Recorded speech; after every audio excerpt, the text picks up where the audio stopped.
एक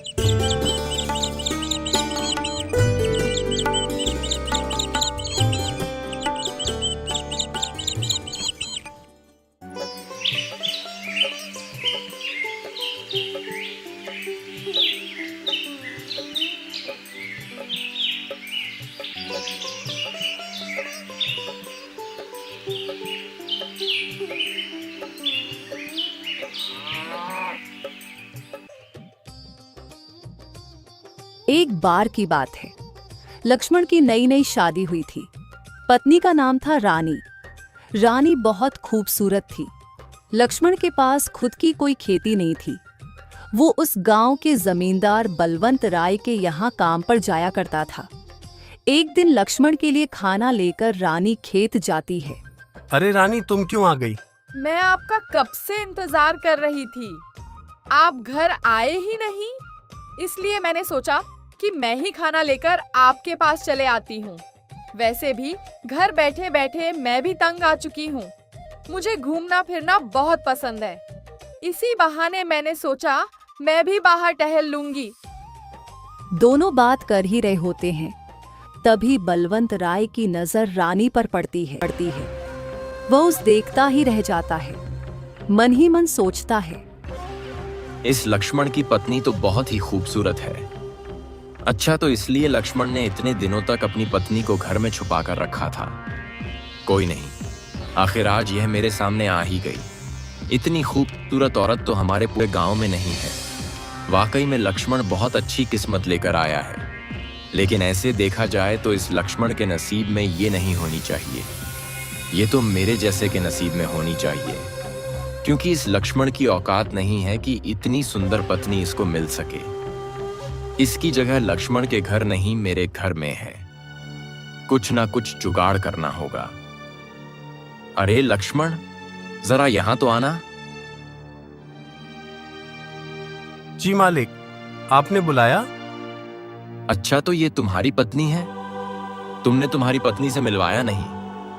हाँ मालिक, माफ करना, मैं तो भूल ही गया। इसका नाम रानी है। आज काम थोड़ा ज्यादा था तो घर जा नहीं पाया, इसलिए ये खेत चली आई।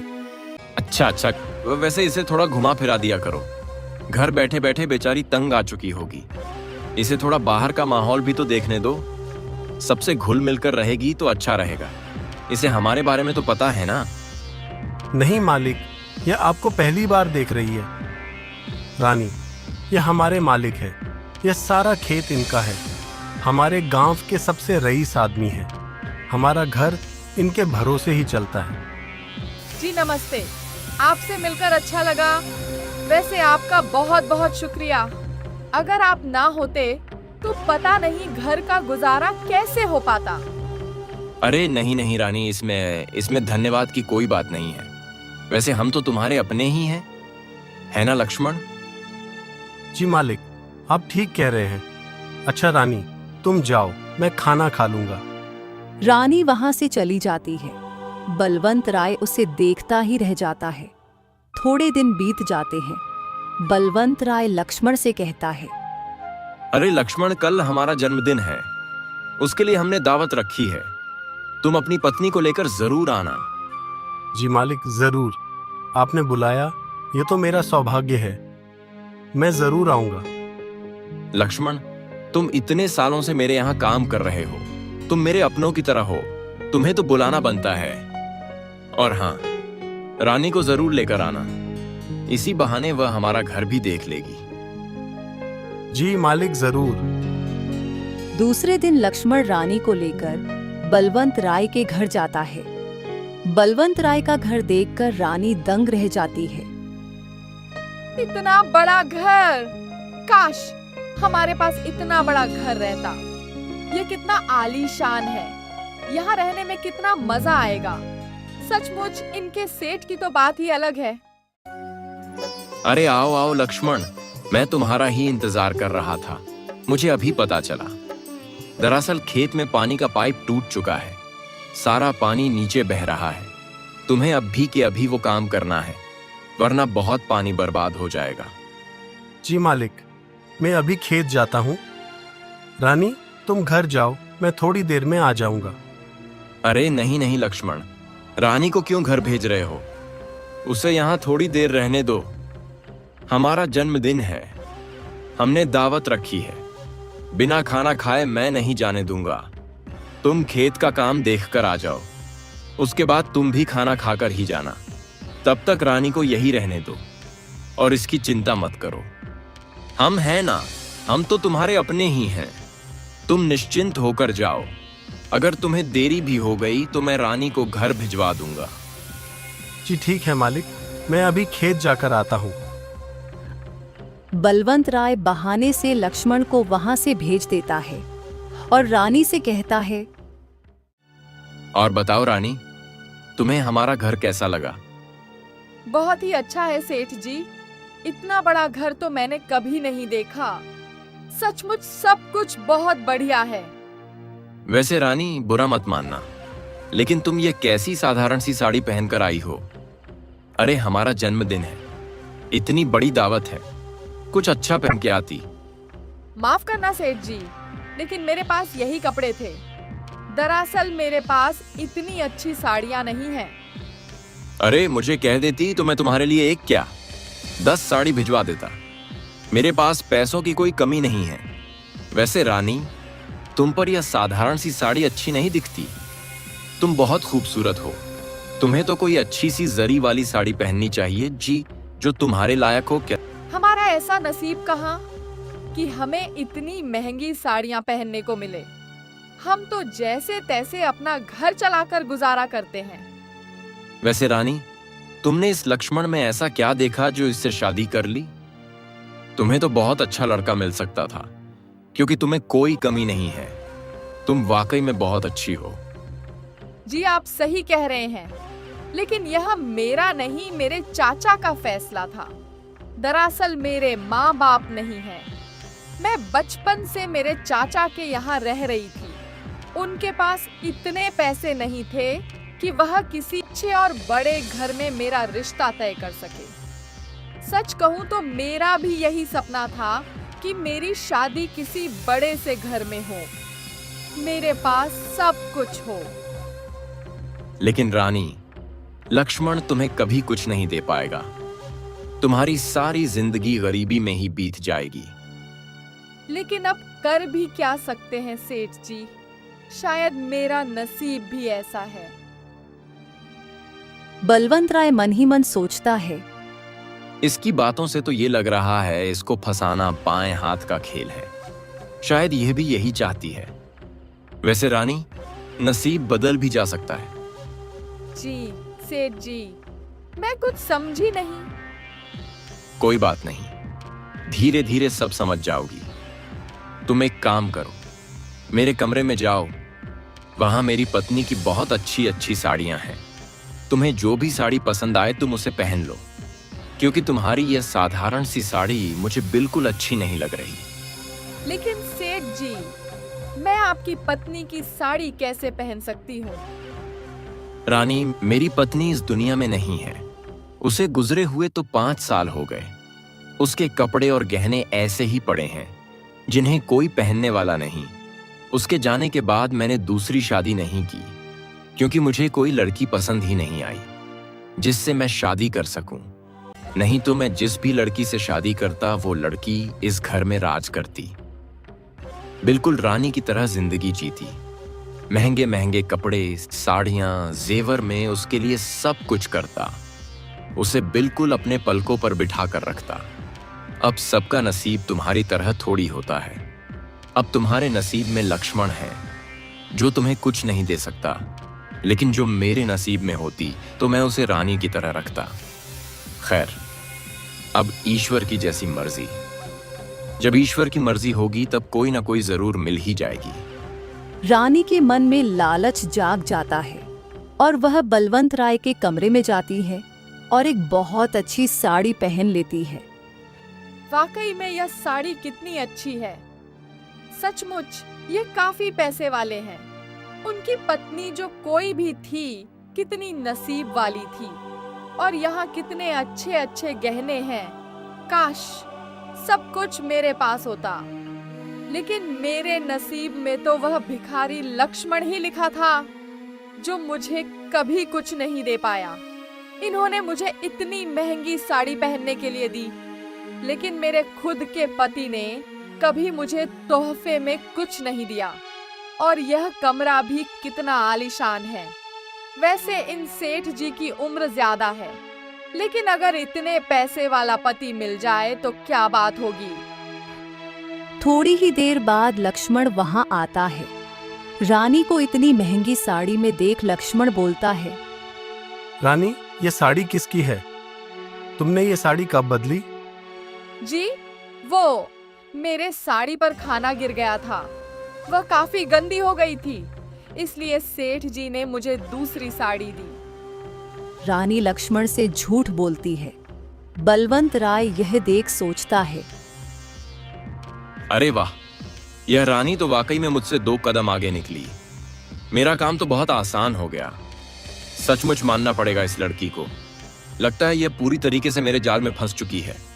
अब इसे मेरा होने से कोई नहीं रोक सकता। अच्छा, कोई बात नहीं। आपका बहुत बहुत धन्यवाद सेठ जी। मैं आपको कल ये साड़ी लाकर दे दूंगा। अरे नहीं लक्ष्मण, वैसे भी मेरे घर में साड़ी पहनने वाला कौन है? तुम इसे रानी के पास ही रहने दो। वैसे भी रानी इस साड़ी में बहुत अच्छी लग रही हैं। मुंह दिखाई का तोहफा ही समझ लो। और इसे भी ये साड़ी बहुत पसंद आई है, तो उसके पास ही रहने दो। मुझे इसकी कोई जरूरत नहीं है। इसे लौटाने की कोई जरूरत नहीं। ठीक है? जी मालिक, ठीक है। आपका बहुत बहुत धन्यवाद। चलो रानी, अब हम घर चलते हैं। दोनों वहां से चले जाते हैं। ऐसे ही दिन बीतते चले जाते हैं। रानी सोचती है, वह सेठ जी कितने अच्छे हैं। अगर उनकी पत्नी की जगह मैं उस घर में ले लूं तो मेरे तो बहुत ठाठ होंगे। मैं बहुत ऐश और आराम की जिंदगी जीऊंगी। मुझे इस छोटे से और घटिया घर में रहने की कोई जरूरत नहीं पड़ेगी। वैसे भी यह लक्ष्मण मुझे कभी कुछ नहीं दे पाएगा। मुझे कुछ ना कुछ करना होगा और इस लक्ष्मण से पीछा छुड़ाना होगा। रानी भी जानबूझकर सेठ के घर के बाहर टहलने लगती है। बलवंत राय उसे देख उसे अपने घर बुलाता है। कैसी हो रानी, और कहां जा रही थी? जी, वो मैं यहीं से गुजर रही थी। चक्की पर गेहूं दिया था, बस वही आटा लेने जा रही थी। लक्ष्मण भी ना, ये सारे काम उसे करने चाहिए। वह तुमसे इतने काम क्यों करवाता है? इतनी धूप में निकलोगी तो कहीं तुम्हारा रंग सांवला ना पड़ जाए, और तो और तुम्हारी तबीयत भी खराब हो सकती है। तुम्हें तो घर बैठकर सिर्फ आराम करना चाहिए। मेरा ऐसा नसीब कहाँ कि मैं घर बैठकर आराम कर सकूं। ये काम तो मुझे करने ही पड़ते हैं। मेरे पति तो दिन भर खेत में काम करते हैं। घर के सारे काम तो मुझे ही देखने होते हैं। वैसे रानी, तुम बुरा ना मानो तो तुम्हें एक बात बताऊं। अगर तुम मेरी पत्नी की जगह होती तो मैं तुमसे कोई भी काम नहीं करवाता। तुम्हारे आगे नौकरों की लाइन लगा देता। तुम बस उन नौकरों पर हुक्म चलाती और वह तुम्हारा सारा काम कर देते। तुम दिन रात आराम फरमाती। तुम जो मांगती वह सब कुछ तुम्हें मिल जाता। सेठ जी, कहाँ मैं और कहाँ आप? यह कैसे हो सकता है? मेरा नसीब इतना अच्छा नहीं है कि मैं इतने घर में रह सकूं। अरे रानी, मैं चाहूं तो पल भर में तुम्हारा नसीब बदल सकता हूं। बस तुम्हारी एक हाँ की जरूरत है। एक बार हाँ कर दो, मैं तुमसे वादा करता हूं, तुम्हें जिंदगी भर की सारी खुशियां दूंगा। जो तुम चाहती हो तुम्हें सब कुछ मिलेगा। रुपए, पैसे, जवारत सब कुछ मिलेगा। क्या आप सच कह रहे हैं? मुझे यह सब कुछ मिल सकता है? तुम्हारी कसम खाकर कहता हूं रानी, तुम्हें सचमुच की रानी की तरह रखूंगा। बस तुम एक बार उस लक्ष्मण को छोड़ मेरे पास आ जाओ, फिर देखना तुम्हारी जिंदगी कैसे बदलता है। वैसे रानी, मुझे तो तुम उसी दिन पसंद आ गई थी जिस दिन मैंने तुम्हें पहली बार देखा था। तब मुझे तुम्हें देखकर तुम्हारे लिए बहुत बुरा भी लगा था कि तुम्हारी शादी उस भिखारी लक्ष्मण से हुई है, जबकि उसकी कोई औकात नहीं है। तुम्हारी शादी तो मेरे जैसे रईस आदमी से होनी चाहिए थी। आप बिल्कुल सच कह रहे हैं। सचमुच उस लक्ष्मण ने मुझे कभी कोई तोहफा नहीं दिया और ना ही कभी मुझे खुश रखने की कोशिश की। आज तक उन्होंने मुझे एक साड़ी तक दिलाकर नहीं दिए। गहने तो दूर की ही बात है, मैं उसके साथ कभी खुश नहीं रह पाऊंगी। मुझसे ये गरीबी में जीवन जीना नहीं होता। इसलिए तो कह रहा हूं उसे छोड़ मेरे पास चली आओ। मैं तुम्हें सब कुछ दूंगा जिसकी तुम हकदार हो। लेकिन मैं उससे पीछा कैसे छुड़ाऊं? मैं उसे क्या कहूंगी? तुम्हारे लिए कोई बड़ी बात नहीं है। अगर मैं अपने तरफ से कुछ करता हूं तो गांव वालों के नजर में मैं बुरा बन जाऊंगा और कहीं ना कोई लोग हम पर शक करेंगे। इसलिए यह मैं तुम पर छोड़ता हूं कि अगर तुम्हें ऐश आराम की जिंदगी चाहिए तो तुम्हें लक्ष्मण से पीछा छुड़वाना ही होगा। जी आपने सही कहा, मैं कुछ ना कुछ जरूर करूंगी। मुझे अभी जाना होगा। बलवंत राय और रानी चुप चुप कर मिलने लगते हैं। बलवंत राय उसे तोहफे में कभी साड़ी कभी गहने देता है। एक दिन लक्ष्मण साड़ी और गहने देख रानी से पूछता है, रानी, ये साड़ी तो तुम्हारी नहीं है और ना ही ये गहने तुम्हारे हैं। ये कहाँ से आए? किसने दिए? दरअसल मेरे एक रिश्तेदार ने मुझे दिए हैं। तुम्हारा ऐसा कौन सा रिश्तेदार है जो तुम्हें इतने महंगे कपड़े और गहने दे रहा है? सच सच बताओ रानी, क्या बात है?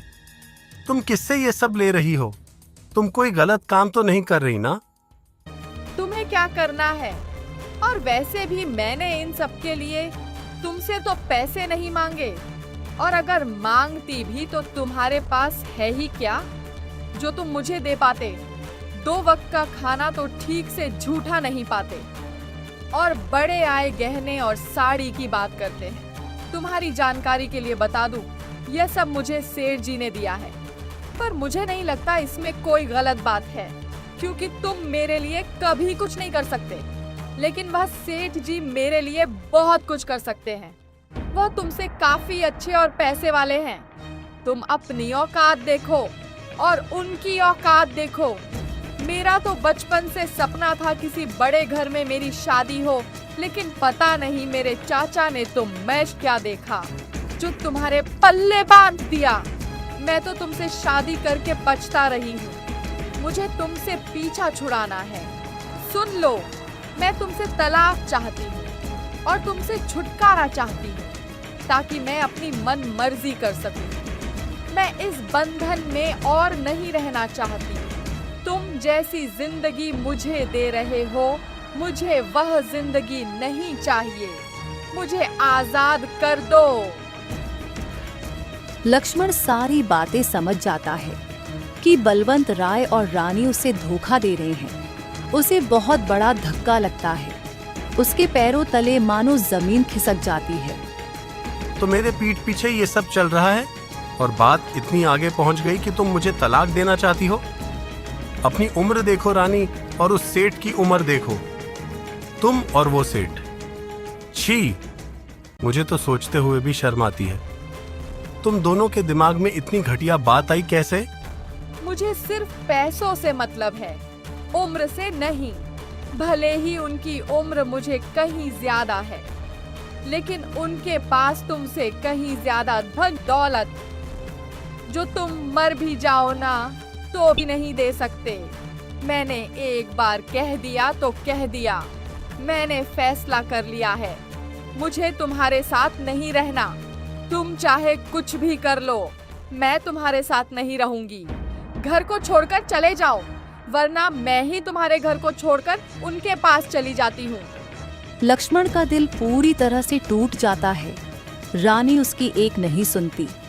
लक्ष्मण बाहर चला जाता है और सोचता है, मैंने तो सपने में भी नहीं सोचा था कि सेठ जी और रानी ऐसा कुछ करेंगे। ए भगवान, इतना बड़ा दुख देने से पहले तूने मुझे मार क्यों नहीं दिया? अगर यह मेरी कोई परीक्षा है तो मुझे शक्ति दे कि मैं परीक्षा से लड़ सकूं, और अगर यह मेरे भले के लिए हो रहा है तो मुझे वो भलाई देखने की क्षमता दे। मैं जानता हूं आप जो भी करते हैं वह भले के लिए होता है, और अगर मुझसे कोई गलती हो गई है तो मुझे क्षमा कर दे। मुझे इतनी बड़ी सजा मत दे। मैं अब उस घर में नहीं लौट सकता। कल को यह बात गांव में पता चली तो लोग मेरे मुंह पर थूकेंगे, मेरे बारे में क्या क्या बात करेंगे। मैं लोगों के ताने नहीं सुन सकता। इससे अच्छा मैं अब दोबारा उस घर में नहीं जाऊंगा। वैसे भी रानी ने तो मुझे ठुकरा ही दिया है। उसे मुझसे ज्यादा पैसे से प्यार है। अब मैं इस घर में और इस गांव में और नहीं रह सकता। मुझे यहां से कहीं दूर जाना होगा। ऐसा कहकर लक्ष्मण उसे गांव को छोड़कर चला जाता है। बहुत दूर जाने के बाद वह बहुत थक जाता है और लोगों से मदद मांगता है। उसकी कोई भी मदद नहीं करता।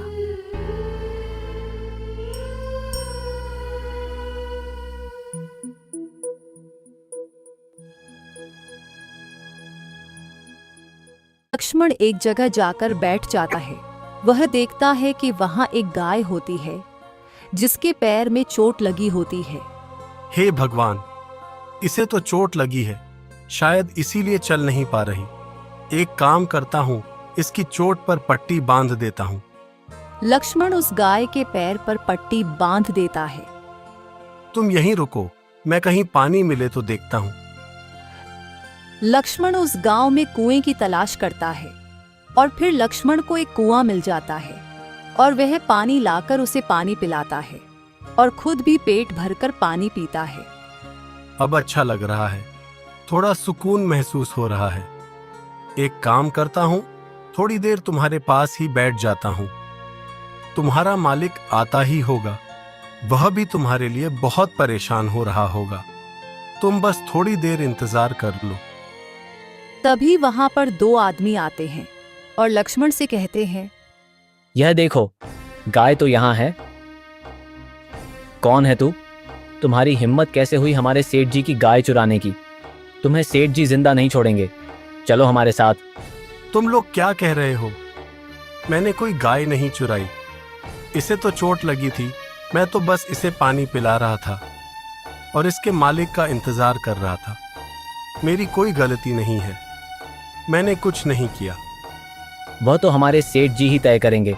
तुम चुपचाप चलो हमारे साथ। वह दोनों आदमी लक्ष्मण को अपने साथ लेकर जाते हैं और सेठ से कहते हैं, सेठ जी, इसने आपकी गाय चुराई है। हम दोनों ने इसे ढूंढा है और आपके गाय भी ढूंढ कर लेकर आए हैं। क्या बात कर रहे हो? ए लड़के, तुम्हारी इतनी हिम्मत, तुमने हमारी गाय चुराई? तुम जानते भी हो हम कौन हैं। तुम्हें इसकी सजा जरूर मिलेगी। सेठ जी, मैं बहुत गरीब और साधारण आदमी हूँ। मैं और चोरी बिल्कुल भी नहीं। इन दोनों को गलत फहमी हुई है। दरअसल आपके गाय को चोट लगी थी, इसलिए वह चल नहीं पा रही थी। मैंने आपके गाय को नहीं चुराया है। मैंने तो उसकी चोट पर मरहम पट्टी लगाई और उसे पानी भी पिलाया, क्योंकि गाय बहुत कड़ी धूप में वहां बैठी थी। मैंने गाय नहीं चुराई, मेरा यकीन कीजिए। सेठ गाय को जाकर देखते हैं तो उसे सचमुच उसके पैर पर पट्टी बंधी हुई दिखाई देती है। सेठ जी सारी बातें समझ जाते हैं और बोलते हैं, तुम बिल्कुल सच कह रहे हो। माफ करना, मेरे आदमियों से गलती हो गई। और तुम दोनों, तुम मुझे पूरी बात नहीं बता सकते थे? पहले पूरी बात का पता लगाया करो, उसके बाद ही किसी पर इल्जाम लगाया करो। जानबूझकर तुमने इस निर्दोष आदमी पर इल्जाम लगा दिया। आज तुम्हारी वजह से हम एक निर्दोष आदमी को सजा देने जा रहे थे। तुम दोनों की तो मैं बाद में खबर लेता हूँ। इसने एक जानवर की मदद की है। उसने हमारी गाय के पैर पर पट्टी बांधी और तो और उसे पानी भी पिलाया। सचमुच नौजवान, इसके लिए हम तुम्हारा धन्यवाद करते हैं और माफी भी मांगते हैं। कोई बात नहीं सेठ जी, मैं चलता हूँ। अरे रुको, तुम्हारा नाम तो बताओ। कहाँ के रहने वाले हो और तुम कहाँ जा रहे हो? जी सेठ जी, मेरा नाम लक्ष्मण है और मैं कहाँ जा रहा हूँ इसका तो मुझे भी पता नहीं है। मेरा कोई ठिकाना नहीं है। पता नहीं, जहाँ ईश्वर भेजेगा वहां चला जाऊंगा। लक्ष्मण, कोई परेशानी है क्या? तुम हमें बता सकते हो। मैं तो कहता हूं, अभी समय भी काफी हो चुका है। तुम आज की रात यहीं रुक जाओ। नहीं सेठ जी, मैं आपको तकलीफ नहीं देना चाहता। अरे इसमें तकलीफ कैसी? तुमने हमारी गाय के लिए कितना कुछ किया। ये मेरा धन्यवाद ही समझो। और तो और मेरे आदमी ने बिना कुछ जाने तुम पर इल्जाम लगा दिया और तुम्हें तकलीफ दी। इसके लिए मैं माफी के तौर पर तुम्हारी खातिरदारी करने का एक मौका चाहता हूँ। आज की रात यहाँ रुक जाओ, सवेरे चले जाना। लक्ष्मण के पास भी कोई सहारा नहीं था। वह मान गया और उस रात वहीं रुक गया। लक्ष्मण को एक कमरा दिया गया। लक्ष्मण को बहुत ही स्वादिष्ट भोजन परोसा गया। इतना स्वादिष्ट भोजन देख लक्ष्मण बोला, इतना स्वादिष्ट और अच्छा भोजन पता नहीं मुझे आगे मिलेगा भी या नहीं। एक काम करता हूं, इसमें से कुछ भोजन पा लेता हूं और बाकी का बचाकर रखता हूं ताकि सफर में काम आ सके। लक्ष्मण थोड़ा सा ही खाकर बाकी का खाना बचा लेता है। यह सब सेठ प्रेमचंद देख लेता है और मन ही मन सोचता है, ये आदमी मेरे बहुत काम का है। मैं जो देख रहा हूँ वह मेरे लिए इस आदमी को समझने के लिए काफी है। मैं कल सवेरे ही इससे बात करता हूँ। फिर दूसरे दिन प्रेमचंद लक्ष्मण से बोलता है, लक्ष्मण, वैसे तुम यहाँ से कहाँ जाने वाले हो और तुम काम क्या करते हो? जी सेठ जी, फिलहाल तो कुछ नहीं, बस काम की ही तलाश में हूं और रहने का भी कुछ ठिकाना नहीं है। लक्ष्मण, मैं चाहता हूं कि तुम यहीं रहकर मेरे लिए काम करो। मैं तुम्हें एक बहुत बड़ी जिम्मेदारी का काम सौंपता हूं। मुझे यहाँ किसी पर यकीन नहीं है, लेकिन मैं तुम ऊपर यकीन कर सकता हूं। सेठ जी, आप मेरे बारे में जानते हैं कितना हो। आप मुझे इतनी बड़ी जिम्मेदारी क्यों दे रहे हैं? लक्ष्मण, मुझे तुम्हारे बारे में जितना जानना था मैं जान गया हूं। जो आदमी जानवरों की इतनी परवाह करता है, और तो और जो आदमी अपने खाने में से थोड़ा सा निवाला खाकर उस खाने को बचाता है ताकि भविष्य में काम आ सके, उस आदमी पर आंख बंद करके यकीन कर सकता हूं। मैं अच्छी तरह से जानता हूं कि तुम मेरे भरोसे को कभी नहीं तोड़ोगे। तुम आज से यहीं रहोगे और मेरे साथ काम करोगे। मेरे पास बहुत सारे खेत हैं, उसमें काम करने वाले बहुत मजदूर हैं। उन सारे मजदूर की जिम्मेदारी मैं तुम्हें देता हूं। सारे मजदूर की और उनकी तनख्वाह की देखरेख भी तुम करोगे। और हां, अब तुम ही बताओ, तुम क्या तनख्वाह लेना पसंद करोगे? जो तुम मांगोगे मैं तुम्हें दूंगा। आपने मेरे लिए जितना किया उतना ही काफी है। मुझे तो बस 2 वक्त की रोटी मिल जाए वही काफी है, और रहने के लिए एक छोटा सा घर, बस। और कुछ नहीं चाहिए। मुझे कोई तनख्वाह नहीं चाहिए। ऐसे कैसे? तुम मेरे लिए काम करोगे तो तनख्वाह तो तुम्हें लेनी ही होगी। मैं तुमसे मुफ्त में काम क्यों करवाऊं? और 2 वक्त की रोटी, यह तो बहुत कम हो गया। और हां, तुम्हारा काम भी बहुत जिम्मेदारी का है। मैं अपने मन से क्या ही कहूं। जो आपको देना है दे दीजिएगा, लेकिन अभी नहीं। मेरी तनख्वाह आप अपने पास ही रखिए। जब मुझे जरूरत पड़ेगी तब मैं आपसे मांग लूंगा। अच्छा ठीक है, चलो अब काम पर लग जाओ। मैं अशोक से कहकर तुम्हें सारा काम समझाने के लिए कहता है। लक्ष्मण वहां बहुत लगन से और ईमानदारी से काम करने लगता है। लक्ष्मण के आने से खेत के सारे मजदूर भी बहुत खुश हो जाते हैं। वह उनसे बहुत अच्छे से पेश आता है। प्रेमचंद सेठ लक्ष्मण की ईमानदारी से बहुत प्रभावित होते हैं। वह उसकी हमेशा तारीफ करते हैं। महीने बीतते चले जाते हैं। वह कहते हैं ना, जब अच्छे दिन आते हैं तब दुश्मन भी बन ही जाते हैं। ऐसे ही जलने वालों में एक नाम अशोक का भी होता है। अशोक वही काम करता है जो लक्ष्मण की तरक्की देख उससे जलने लगता है। यह कल का आया लौंडा बहुत उड़ रहा है, इसके पर काटने होंगे। मुझे इस सेठ जी के नजरों में इसे गिराना होगा ताकि सेठ जी से उसे लात मारकर यहाँ से निकाल दे। अशोक एक चाल चलता है और चोरी चुपके प्रेमचंद के कमरे में जाता है और वहां प्रेमचंद का एक मोती वाला हार लाकर लक्ष्मण के कमरे में रख देता है। और फिर दूसरे दिन जब प्रेमचंद तैयार होता है तो उसे अपना हार दिखाई नहीं देता। वो नौकर से पूछताछ करता है तो अशोक कहता है, सेठ जी, आपका वह हार लक्ष्मण ने चुराया है। आप उसकी कमरे की तलाशी लीजिए, आपको हार वहीं मिल जाएगा। ये तुम क्या बकवास कर रहे हो? लक्ष्मण ऐसा काम कर ही नहीं सकता। और तुम्हारी उससे क्या दुश्मनी है जो तुम सीधे लक्ष्मण का नाम ले रहे हो? तुम्हारे पास क्या सबूत है? सेठ जी, मैं आपसे कह रहा हूं ना, आप एक बार लक्ष्मण के कमरे की तलाश लीजिए, आपको हार वही मिल जाएगा। दरअसल सेठ जी लक्ष्मण जैसा दिखता है वैसा है नहीं। उसने आपको अपनी बातों के जाल में फंसाया है।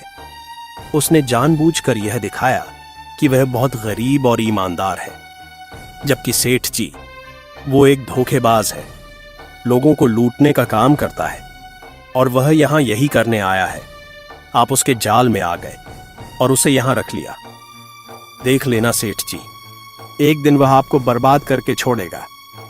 आपको मुझ पर यकीन नहीं आता तो आप उसके कमरे में जाकर क्यों नहीं देख लेते? क्या बकवास किए जा रहे हो? हमें तुम्हारी बातों पर बिल्कुल भी यकीन नहीं है, लेकिन फिर भी तुम्हारा मुंह बंद करने के लिए हम लक्ष्मण के कमरे की तलाशी लेते हैं। बाकी मुझे लक्ष्मण पर पूरा भरोसा है कि लक्ष्मण ऐसा कर ही नहीं सकता। फिर प्रेमचंद अशोक के साथ लक्ष्मण के कमरे में जाता है और तलाश करने लगता है। लक्ष्मण कहता है, क्या बात है अशोक जी और सेठ जी, आप यहाँ? कुछ हुआ है क्या? उसकी बातों का कोई जवाब नहीं देता। तभी अशोक बिस्तर के नीचे से हार निकाल लेता है और सेठ से कहता है, देखिए सेठ जी, यही वो हार है। मैंने आपसे कहा था ना कि यह हार लक्ष्मण ने ही चुराया है। अब तो आपको मेरी बातों पर यकीन हो गया ना कि मैं झूठ नहीं बोल रहा था। मैंने इस लक्ष्मण की सच्चाई बहुत पहले ही जान ली थी, लेकिन मेरे पास कुछ सबूत नहीं था। आपकी आंखों पर इसकी ईमानदारी की पट्टी जो बंदी थी, लेकिन अब आपको पता चला कि यह कितने बड़ा धोखेबाज है। ये सारी बातें सुनकर सेठ जी के पैरों तले जमीन खिसक जाती है और लक्ष्मण को भी बहुत बड़ा धक्का लगता है। ये हो क्या रहा है? ये हार यहाँ कैसे आया? सेठ जी, मैंने कोई हार नहीं चुराया।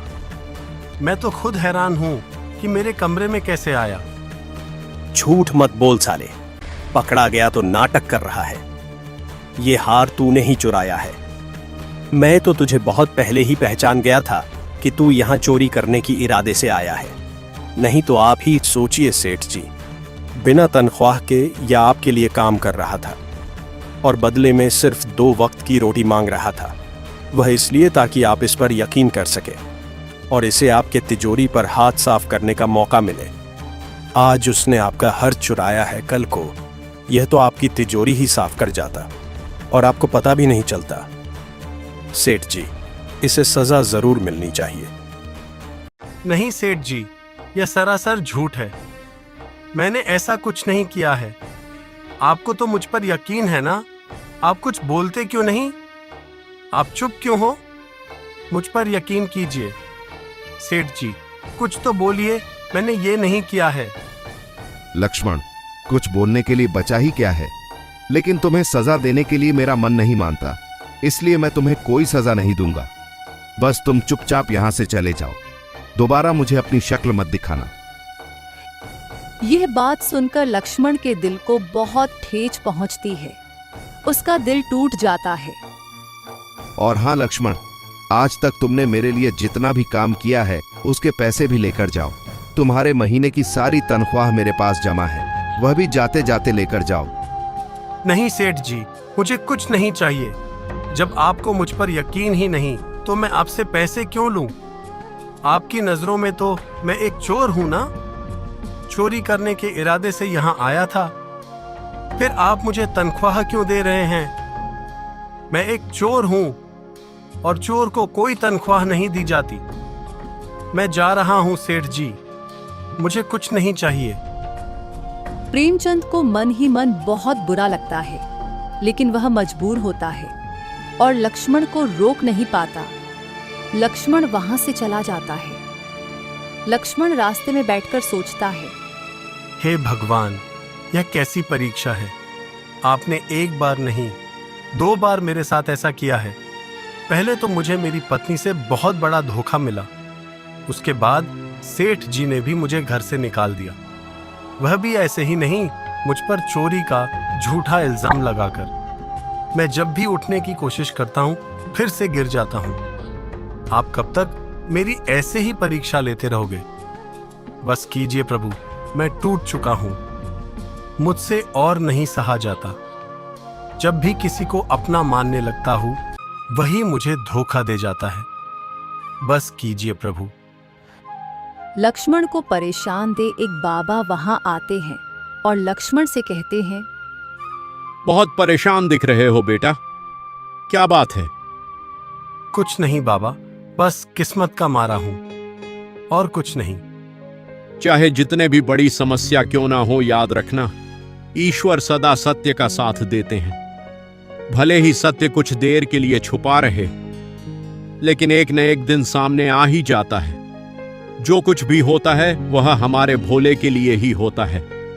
भले ही तुम्हें अब तकलीफ हो रही है, तुम समझ नहीं पा रहे कि तुम्हारे साथ इतना बुरा क्यों हो रहा है, लेकिन हर बात के पीछे कोई ना कोई वजह जरूर होती है, और वह वजह तुम्हारे सामने जरूर आएगी।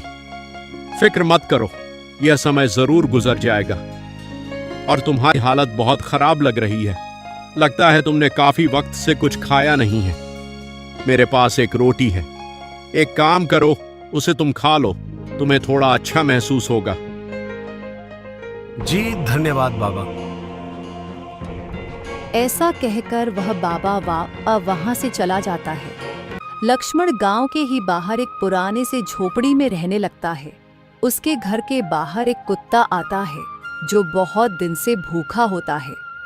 लक्ष्मण वह एक रोटी खाने ही वाला होता है, तभी सोचता है, लगता है इस कुत्ते को भी बहुत भूख लगी है।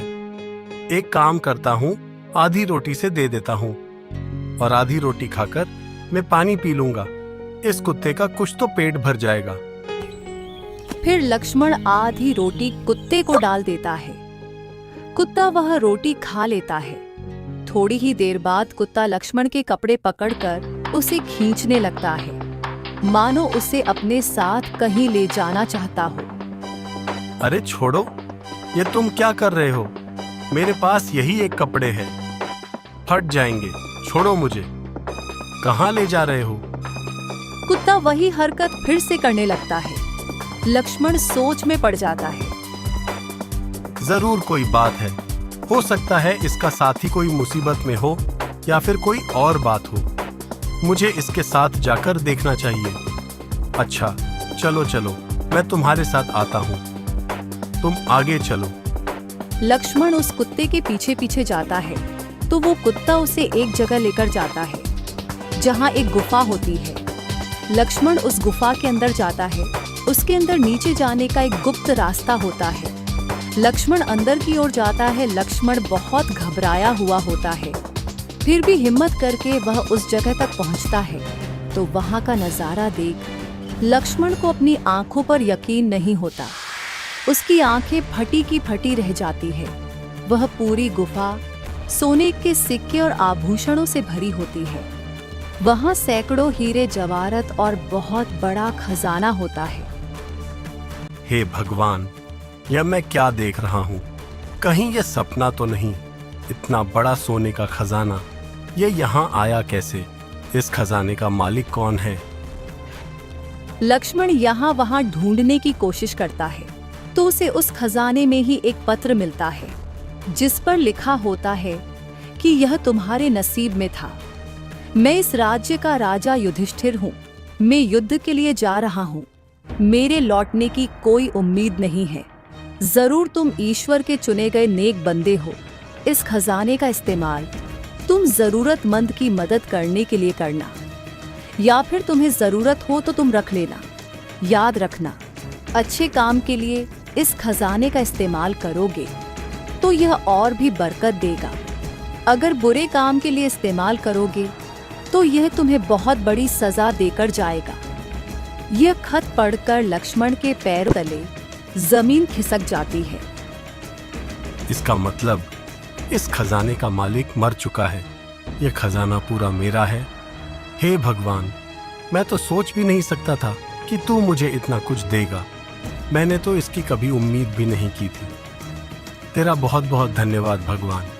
मैंने तो सिर्फ इस कुत्ते को आधी रोटी का टुकड़ा खिलाया था, उसके बदले में तूने मुझे इतना सब कुछ दे दिया। सचमुच भगवान, तेरी लीला अपरंपार है। तो कुछ भी कर सकता है, तेरी लीला तू ही जाने। आज के बाद मेरी तरह कोई भूखा नहीं रहेगा।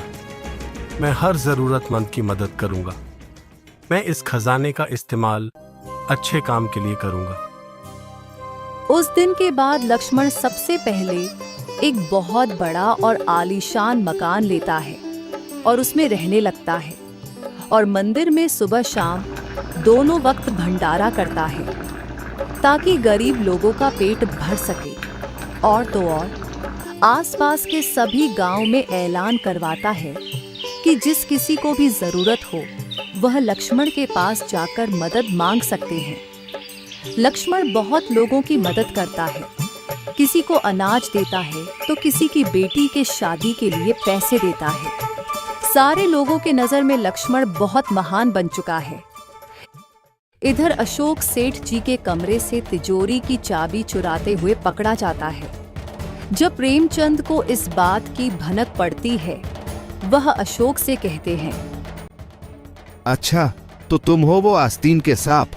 तुम्हारी हिम्मत कैसे हुई हमारी तिजोरी की चाबी चुराने की? तुम इतने सालों से यहाँ काम कर रहे हो, मैंने तुम पर इतना यकीन किया। अरे मैंने तुम्हारे कहने से उस बेचारे लक्ष्मण को काम से निकाल दिया, जबकि वह कितना नेक दिल था। कहीं तुमने उस पर झूठा इल्जाम तो नहीं लगाया? सच सच बता, उस दिन क्या हुआ था? वह हार उसने चुराया था या तुमने? अगर तुमने अब झूठ बोलने की कोशिश की तो तुम सोच भी नहीं सकते मैं तुम्हारा क्या हश्र करूंगा। डर के मारे अशोक सारी बातें बता देता है। सेठ को अशोक पर बहुत गुस्सा आता है। सेठ जी गुस्से में उसे काम से निकाल देते हैं और उस गांव से भी निकाल देते हैं। मैंने लक्ष्मण के साथ बहुत गलत किया। उसे कितना बुरा लगा होगा, जबकि उसने कुछ नहीं किया था। वह तो बस ईमानदारी से अपना काम कर रहा था। मुझे उसे ढूंढना होगा, उससे माफी मांगनी होगी। मुझे तब तक चैन नहीं आएगा। प्रेमचंद लक्ष्मण को ढूंढने के लिए अपने आदमी भेजता है। इधर लक्ष्मण के पास उसका आदमी बोलता है, मालिक, बाहर एक औरत आई है, पता नहीं कौन है, बहुत दूर से आई है। वह कह रही थी कि उसे काम की बहुत ज़रूरत है, बस 2 वक्त की रोटी ही मांग रही है और उसके पास रहने का भी कोई ठिकाना नहीं है, रहने के लिए जगह भी मांग रही है। अच्छा, कोई बात नहीं, तुम उस औरत को अंदर भेज दो। हम उसे काम भी देंगे और रहने के लिए जगह भी देंगे। उसे कहो फिक्र न करे। वह नौकर उस औरत को अंदर भेजता है। उस औरत को देखकर लक्ष्मण को बहुत बड़ा धक्का लगता है। वह औरत और कोई नहीं, रानी होती है। रानी भी लक्ष्मण को देखकर और उसके घर को देखकर दंग रह जाती है। उसके पैरों तले भी जमीन खिसक जाती है। आप यहाँ? इसका मतलब मैंने जितना भी सुना था वह आपके बारे में सुना था। मैं तो सोच भी नहीं सकती थी कि सारे गांव में जिसके नाम की चर्चा हो रही है वह आप है। मुझे माफ कर दीजिए, मैंने आपके साथ बहुत बुरा किया। शायद ईश्वर आज मुझे इसी बात की सजा दे रहा है। मेरे पास तो 2 वक्त की खाने की रोटी तक नहीं है। उस बलवंत राय ने मेरा इस्तेमाल करके मुझे छोड़ दिया। उसने मुझसे मेरा घर तक छीन लिया। उसने मेरे साथ धोखा किया। आपके जाने के बाद उसने मुझसे शादी नहीं की, बल्कि मेरा इस्तेमाल किया। और जब उनका मन भर गया, उन्होंने मुझसे अपना पीछा छुड़वाना चाहा। जब मैंने उनके खिलाफ जाने की कोशिश की, तो उन्होंने षड्यंत्र करके मेरा घर तक मुझसे छीन लिया और पूरे गांव के सामने मुझे बदचलन साबित कर दिया और मुझे ही गांव से निकाल दिया गया। सारे गांव वालों ने उस बलवंत राय पर ही यकीन किया। मेरा किसी ने साथ नहीं दिया। मेरे पास अब कुछ नहीं है, ना ही रहने का सहारा है। मेरी मदद कर दीजिए। मैं जानती हूँ मैं आपकी मदद के लायक नहीं हूँ, फिर भी हो सके तो मेरी थोड़ी मदद कर दीजिए। मैं आपका एहसान जिंदगी भर नहीं भूलूंगी। लक्ष्मण उसकी हालत देख कुछ बोल नहीं पाता और अपने आदमी से कहता है, इस औरत के रहने का इंतजाम करो और इसे हमारे आश्रम में काम भी दे दो। यह देख रानी बहुत चौंक जाती है और कहती है, आपको मुझ पर गुस्सा नहीं आ रहा? आखिर आप मुझे काम कैसे दे सकते हैं और रहने के लिए जगह भी दे रहे हैं? मैंने तो आपके साथ बहुत गलत किया, फिर भी आपने मुझसे एक शब्द भी नहीं कहा। ऐसा क्यों? मैं कौन होता हूं तुम्हें कुछ कहने वाला? मुझे ईश्वर से कोई शिकायत नहीं है। आज मैं जो कुछ भी हूं ईश्वर के भरोसे हूं। तुमने उस दिन मेरे साथ जो कुछ भी किया, अगर तुम नहीं करती तो शायद आज मैं यहाँ नहीं होता। कहीं ना कहीं तुम्हारी वजह से ही आज मैं ये जिंदगी जी रहा हूँ और इतने सारे लोगों की मदद कर पा रहा हूँ। जो होता है अच्छे के लिए होता है, तो मैं तुम्हें किस बात की सजा दूं? तुम फिक्र मत करो, तुम्हारे रहने और खाने का इंतजार हो जाएगा। बस तुम्हारे और मेरे बीच में कोई रिश्ता नहीं रहेगा। ना ही तुम मेरी पत्नी हो और ना ही मैं तुम्हारा पति।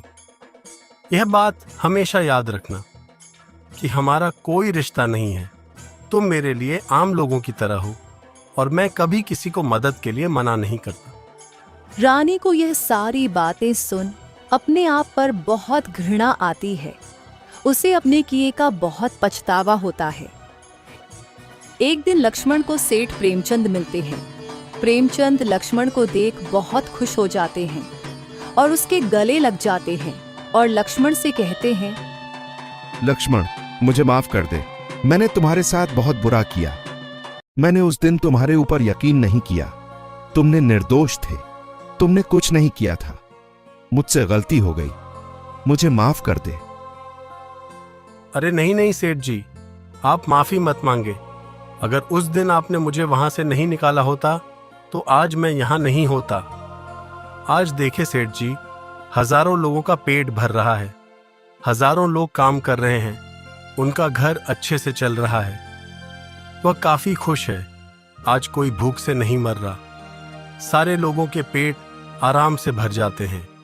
सुबह शाम यहाँ भंडारा होता है। यहाँ के सभी लोग बहुत खुश हैं, सुखी हैं। ये सब आपकी वजह से। अगर आपने उस दिन मुझे वहां से नहीं निकाला होता तो मैं उस जगह ना पहुंचता जहां से मुझे ये सब कुछ मिला है। तो आप मुझसे माफी मत मांगे, इसमें आपका बहुत बड़ा योगदान है। आपकी वजह से ही मैं आज इस जगह पर खड़ा हूं। धन्यवाद तो मुझे आपका करना चाहिए। सचमुच लक्ष्मण, तुम बहुत महान हो। मैंने तुम्हारे साथ बहुत बुरा किया, फिर भी तुम्हारे अंदर मेरे लिए कोई मैल नहीं है। सचमुच मैंने तुम्हें पहचान में गलती कर दी। शाबाश लक्ष्मण, तुम लोगों के लिए जो कर रहे हो शायद ही कोई कर पाता। सचमुच तुम बहुत अच्छा काम कर रहे हो। ईश्वर तुम्हें सदा खुश रखे।